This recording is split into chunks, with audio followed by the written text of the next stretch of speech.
Respected fellow practitioners and guests,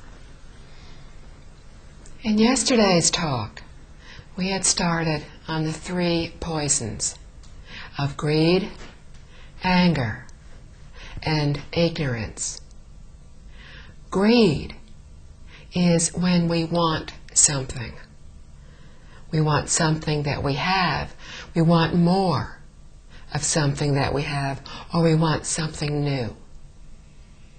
Or we wish to possess someone. Next is anger. Anger is animosity. It is the aversion that we have towards others when they reject our ideas or when they irritate us. The 3rd poison is ignorance, improper thoughts and viewpoints. Yesterday we were talking about greed. Another example of greed, other than what we were talking about yesterday, is that for food. This is a greed that many of us are subject to. One of the ways we can counteract our greed is trying to change through behavior. For example, with food. Each time we think of something that we would like to eat, each time we see something and think how good it would taste, we need to start to change by eradicating that thought. But this is very difficult for us to do because changing through behavior is the most difficult way to change. What we might try when we are trying to eradicate our greed for food is to simply eat whatever is placed in front of us, with no thoughts of differentiating between I like this, but I don't like that. Another way of counteracting our greed would be to not eat until we are completely full, but eat until we're approximately 70% full. Then stop eating. It is pointless to keep eating until we are so full that we become very uncomfortable. In one of the books that we often talk about, Mr. Liao Fan's 4 Lessons, we learned that he and a Zen master sat in meditation for 3 days without break, without sleep. They did not stop for lunch, for dinner, for afternoon snacks, and yet they did not get hungry. How were they able to do this? They maintained a state of deep concentration. They did not have wandering thoughts. Wandering thoughts are the cause, one of the causes, of our becoming hungry. Often, when we are doing something, very busy at work, or doing something that we enjoy doing, somebody will say, it's time to go eat. And we will say, just a minute, I'm working on something. And we really don't feel hungry. We may even find that several hours pass, and we still haven't eaten, and we really don't feel hungry. Or if we think about eating, we again think about work, and before we realize it, we're not even hungry anymore. This is because our deep concentration has eradicated our thoughts of hunger. Our greed arises from our selfishness, thinking this body is me. I need to eat. And this is where all greed arises from selfishness. The second of the three poisons is that of anger. Anger arises when our greed is not satisfied, when we do not get what we want. Feeling frustrated, we give rise to anger. Anger is the cause of our being born into the hell realms. Greed is the cause of our being born into the hungry ghost realm. The third of the three poisons, ignorance, is the cause of our being born into the animal realms. Anger is one of our major problems today. We encounter it before we even realize what is happening. Somebody says something, and instantly, before we realize it, we are angry. It is too late to try to control the anger. It has already blown up. When this happens, we can try to think about why we have become angry. This anger did not just start today. It did not start yesterday, last week. It started many, many lifetimes ago. In a distant past lifetime, one of us said something to the other. We didn't mean to hurt the other one's feelings. We just didn't think. We said something carelessly, and we didn't even realize that we had hurt the other person. They only thought about it for the merest of seconds, and then they too forgot about it. But deep within them, the imprint of what had happened remained. When we meet again in the next lifetime, maybe in 100 lifetimes, in 1,000 lifetimes, but when we again meet, the other person will, on a deeper level, remember that anger. And they will say something to us, this time with a very small intention to irritate us. But that is all. They mean nothing else. But we remember on our deep level. This anger gets passed back and forth each time we encounter one another. And each time we do so, this anger gets a little stronger, and it continues to go back and forth until just saying something to hurt the other is not enough. One of us will need to strike the other.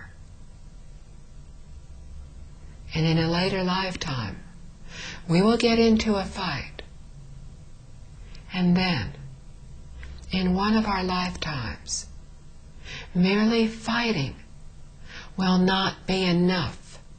Our revenge, our need for revenge, will go more deeply. We will feel it more strongly. One of us will kill the other.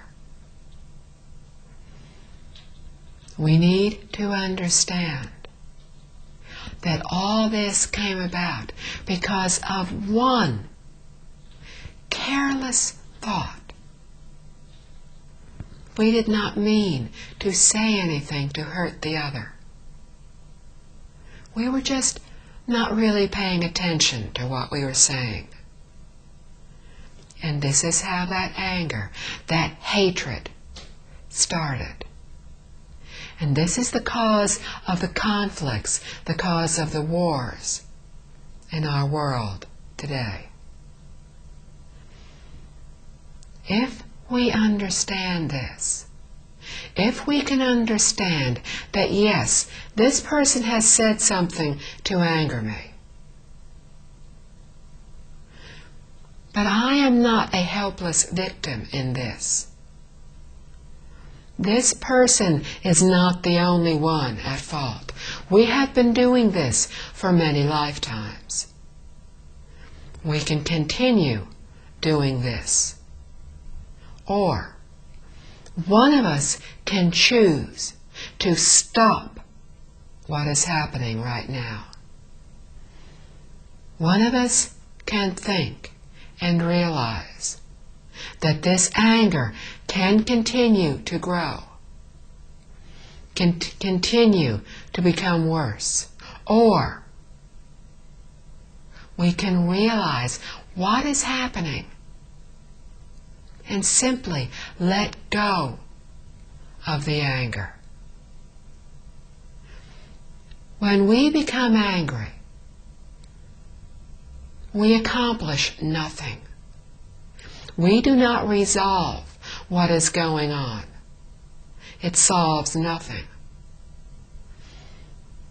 If we respond in anger, the anger simply grows stronger. If we try to respond with logic when the other person is angry, often this will not help to diffuse the anger. Think about how it feels when we ourselves are angry. If we are angry and somebody tells us, calm down, don't be angry, that's very often the very last thing we want to hear. It takes a very special person who can say to us, don't be angry, when we are very angry, for it to have any real effect. The anger is coming from within ourselves. The other person really isn't making us angry. We are making us angry. We allow what the other person says to bother us. We think about it. We get angry. But we are doing all this. We can also understand what is going on. And we can choose to let go of the anger. Maybe we choose not to say anything further. Maybe instead of replying angrily to them, we can even learn how to simply say, Ami Tofo. Maybe we say nothing.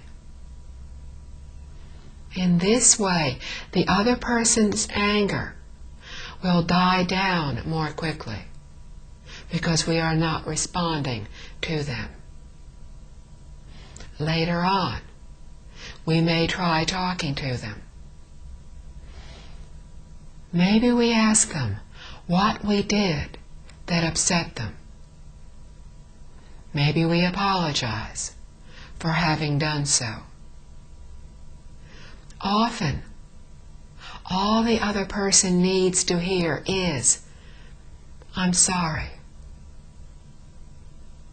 And this may be enough to control, to reduce, to eradicate the anger on their part. We were saying yesterday, think about how it feels to be angry. It does not feel good. Now, realize the other person feels equally unhappy, upset, unsettled. Out of compassion for the other person, we can do what we need to try to reduce this anger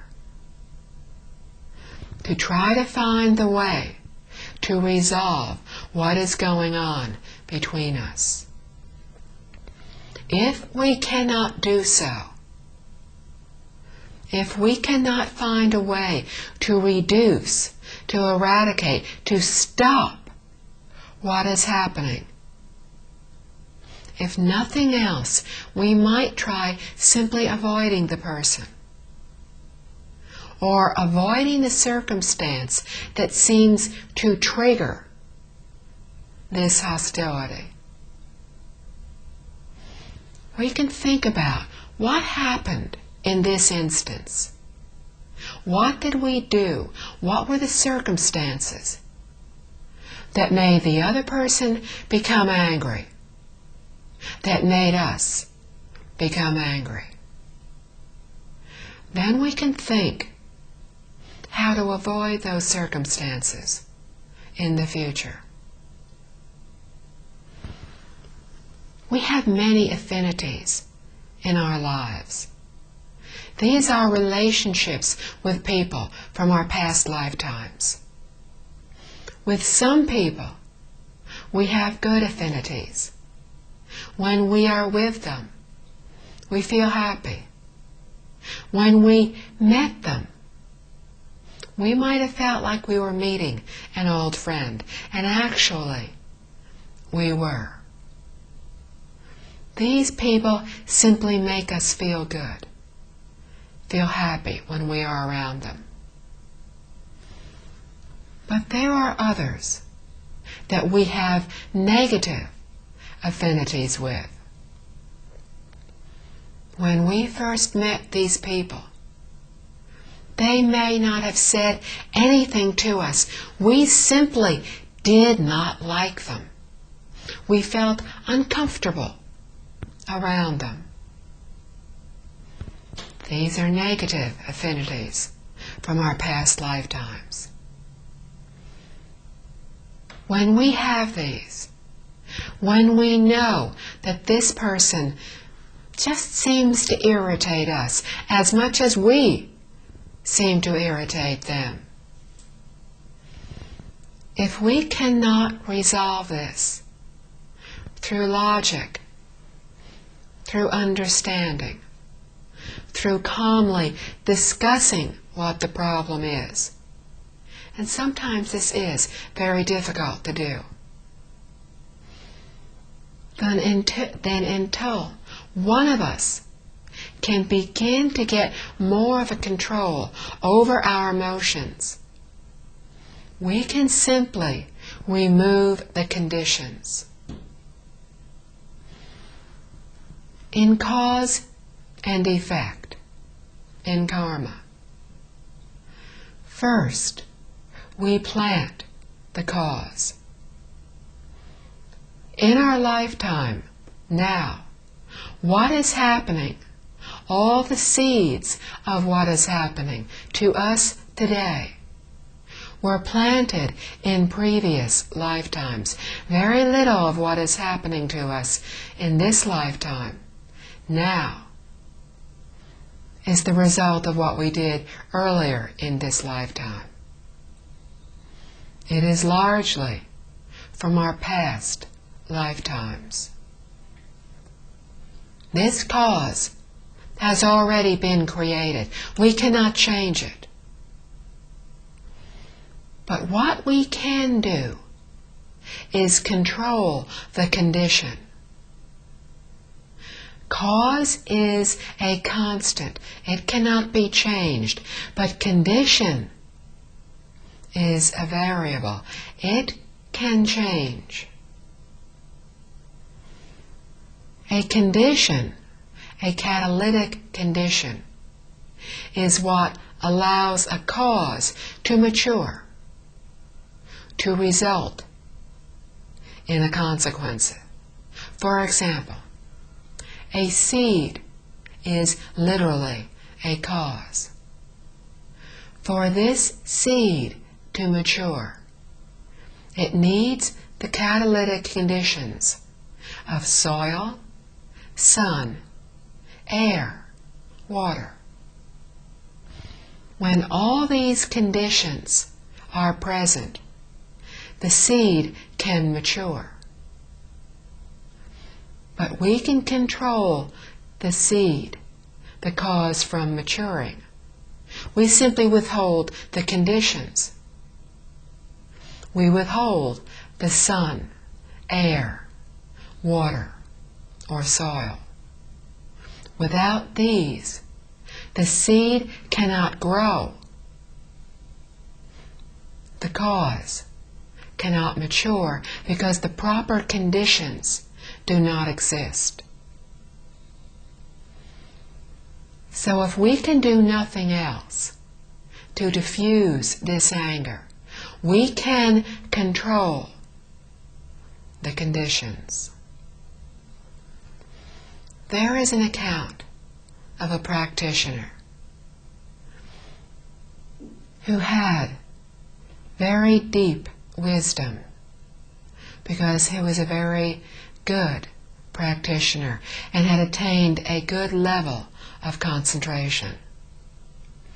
He was able to see shortly into the future, and he knew that at some point in a certain city in China, a certain person would kill him because he had killed that person in a previous lifetime. Knowing this, he also understood that although he had attained some achievement in his practice, he had not developed anywhere near the ability that if he was killed, he would not feel anger when this happened. Knowing what the conditions were, he knew he could control the conditions. So he avoided those conditions. He did not go to that particular city in China for many years. He continued to cultivate, to practice very sincerely, very diligently. He reached the level where he knew he could control the anger to where it would not arise. That he really, truly understood what was happening in those circumstances. And when he knew he would not get angry, he went to that city. He met the person who killed him. But since he had controlled the conditions, he was able to not give rise to anger. And he was able to stop the anger, the hatred, at that point. He did this not just for himself, but for the other person as well, because he understood if he gave rise to the anger, then he would kill that person in the future. This is a very high level of attainment, and most of us are unable to achieve this level.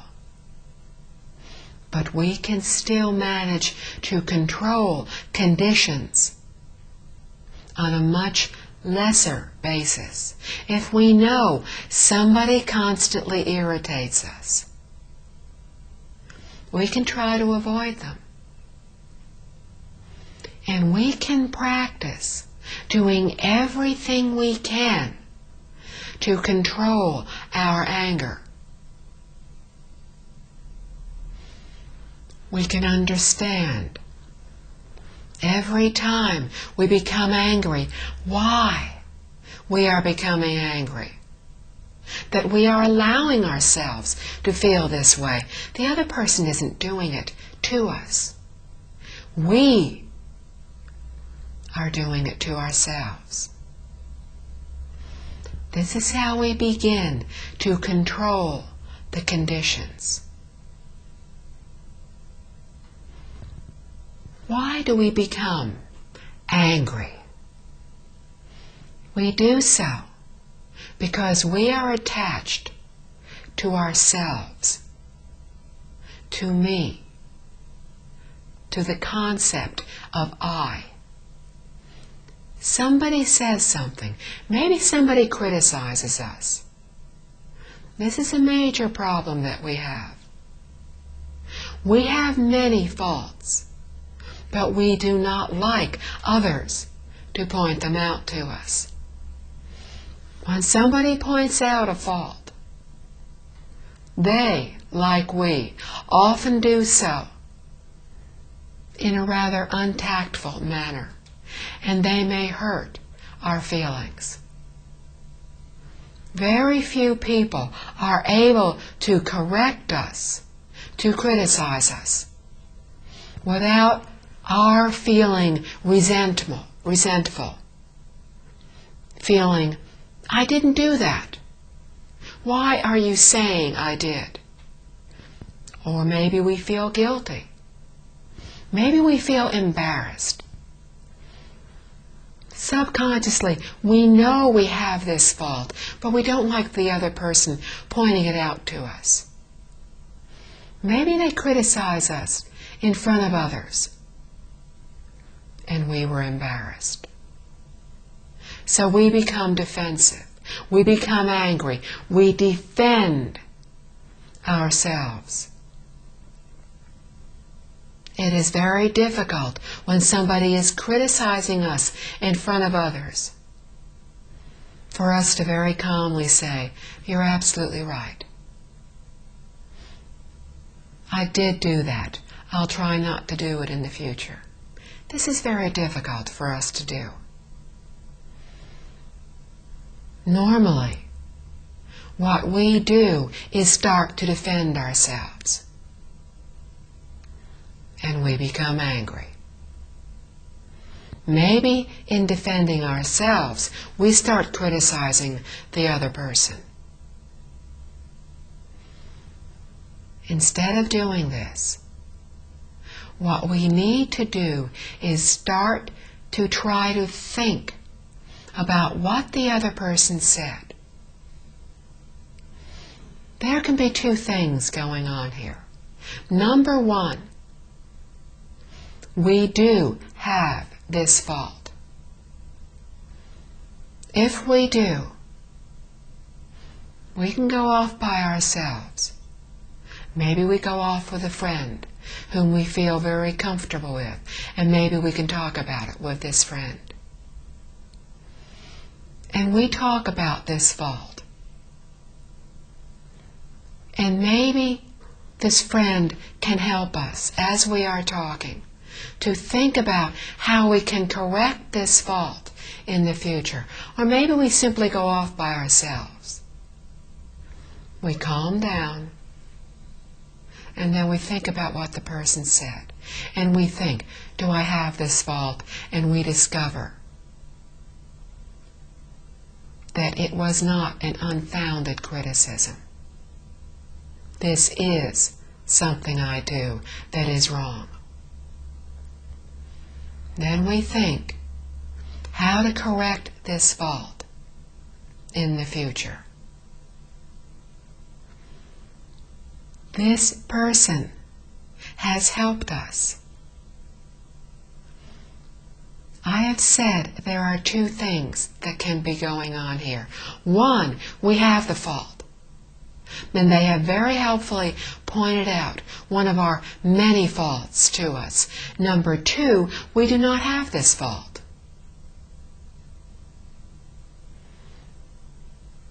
But we can guard against it in the future. We can think to ourselves, I really don't think I have this particular fault. I have many faults. This is one I don't have. But I don't want to develop it in the future. And then we forget about it. We don't need to constantly go over it and feel, poor me, they're picking on me again. Forget about it. If they criticized us, and we did do what they say, they have pointed out one of our faults, and we know what we need to correct in the future. But if they have misjudged us, and they have criticized us for something we have not done, then what they have said has reduced our negative karma. They have just done us a kindness.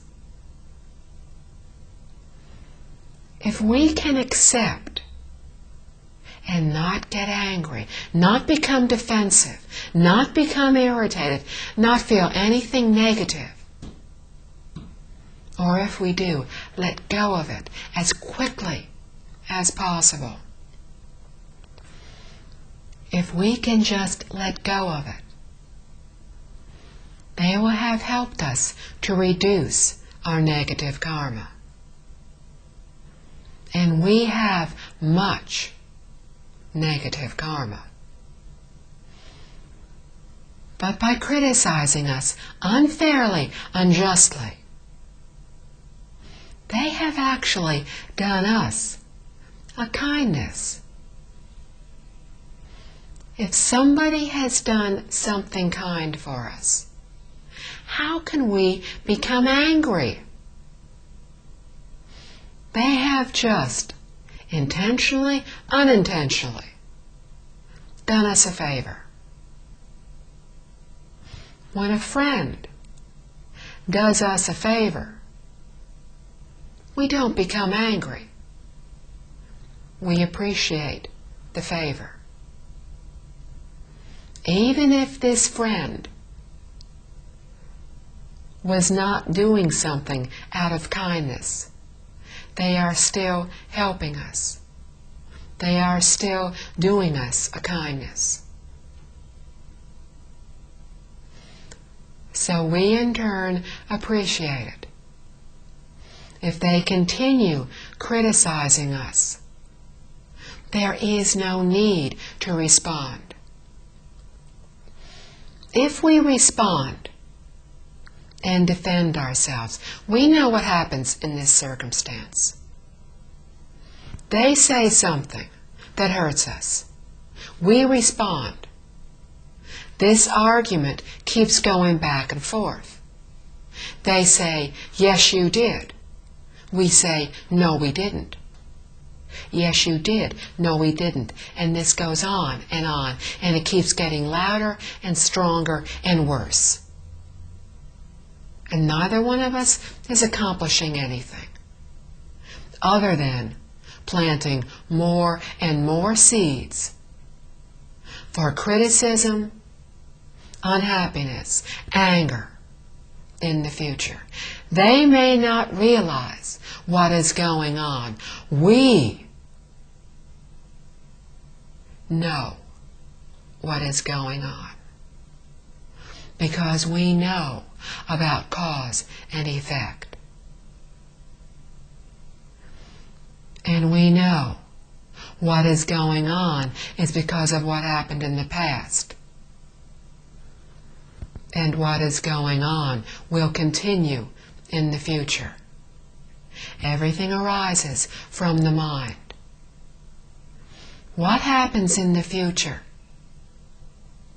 depends on what we think, say, do in this very moment.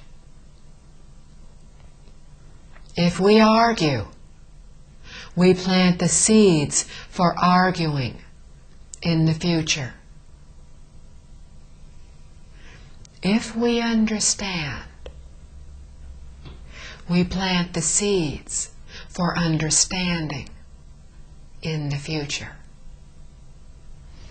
if we appreciate the fact that this person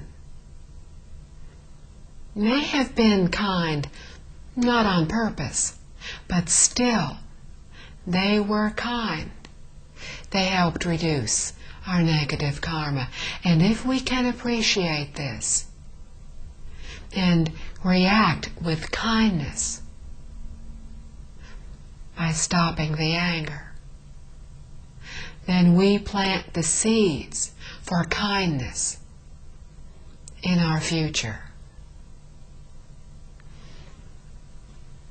When we start planting more seeds of kindness, of loving careness, loving kindness for others, we will only create good conditions in our lives. If we do this so much, so sincerely, because we have gone beyond the point of thinking, this person irritates me. I do not wish to become irritated by this person in the future. I need to get a handle on this now. If we can go beyond this, if we can think, I am frustrated, angry, but this person is just as frustrated, just as angry. For their sake, I need to stop this now.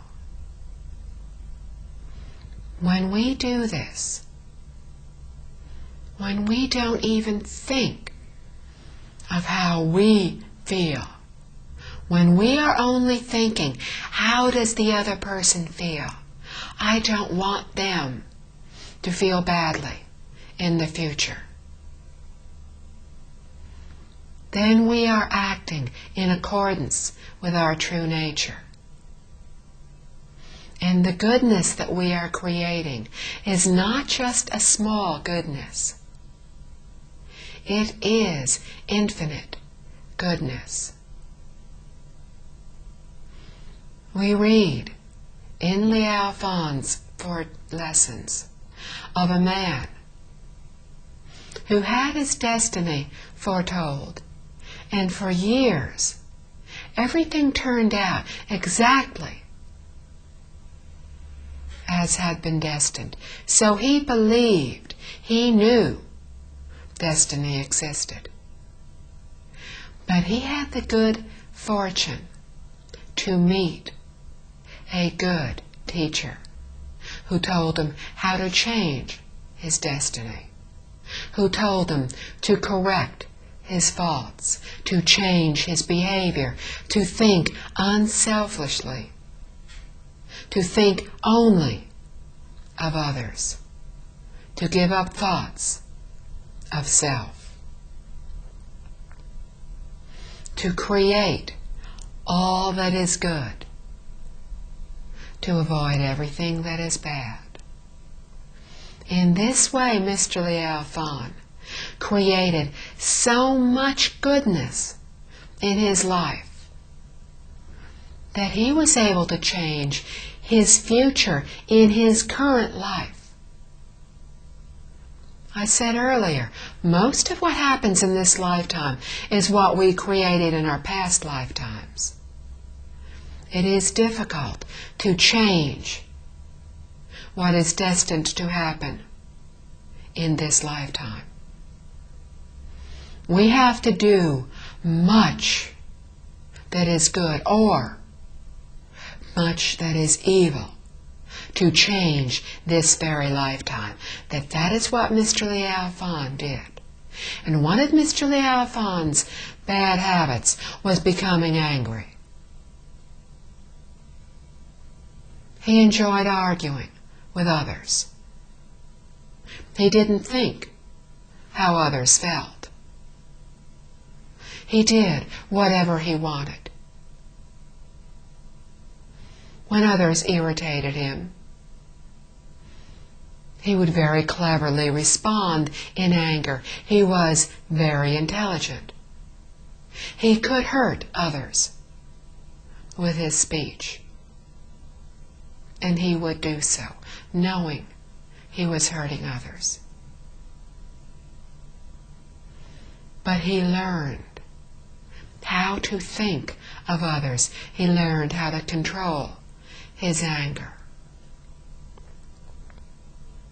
In this way, he completely changed everything in his life.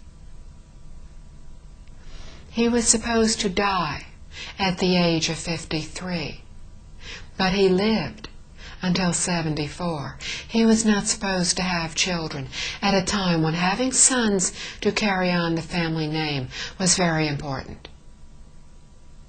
He ended up having 2 sons. Mr. Liao Fan lived 500 years ago. And for many of us, this story feels very distant from us.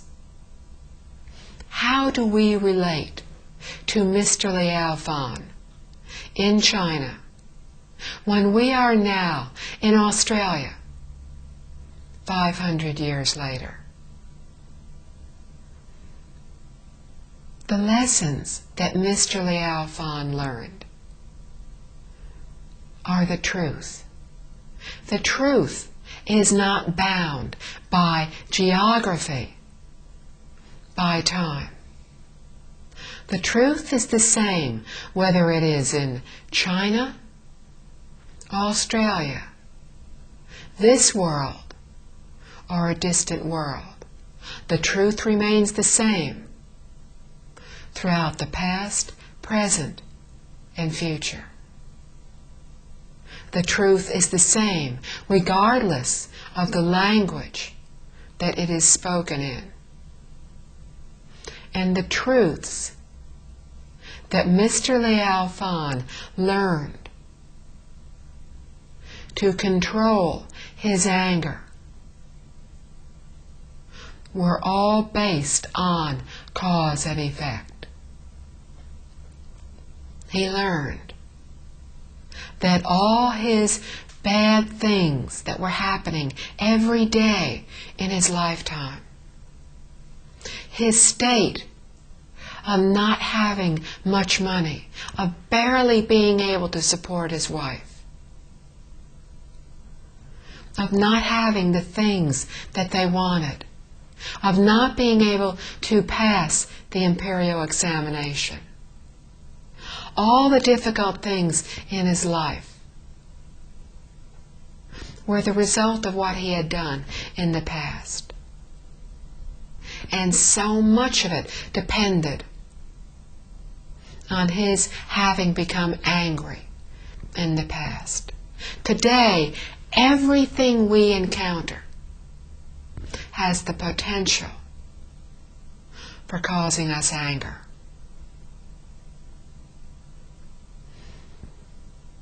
We can decide whether we give rise to that anger. We can control it through behavior. We can say, I am not going to give in to that anger again. But this is very difficult to do. This means we have to catch that anger before it even begins to arise. And this is very difficult. The second way to change is to try to understand the reasoning. We know all about cause and effect. We know why we get angry. We know why we will suffer anger in the future. So we try to understand through understanding, through reasoning. And this is the second way we change our behavior. The third way to change is from the heart. We understand how badly we feel when we become angry. We understand when somebody criticizes us and we feel hurt and angry, we understand how badly we feel, and we know the other person feels just as badly. And we understand, we feel compassion for them, and we really don't want them to feel like this, like we are now feeling. When we try to change through behavior, it's very difficult because we have to catch each incident that makes us irritated, and we have to catch the anger before it arises. Changing through understanding is also very difficult. Changing from the heart is to change from within. It is to no longer even have the thought of getting even. It is to not have the thought of you hurt me, I want to hurt you. To not have the thought of you criticized me, I need to defend myself.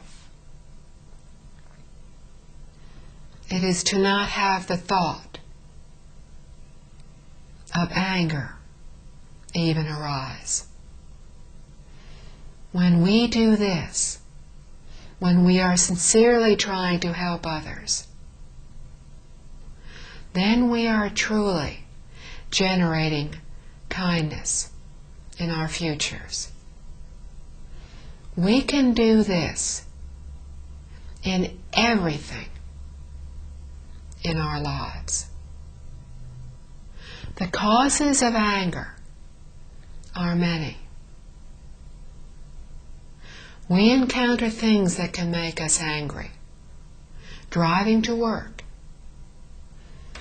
at work, after we are home, at school, when we are out with other people, when we are by ourselves. But everything depends on how we react. We can give in to the anger, or we can realize that if somebody has said something unkind when normally in the past we would have become angry, we can control it. And we can think kindly of them for helping to reduce our negative karma. We can do this.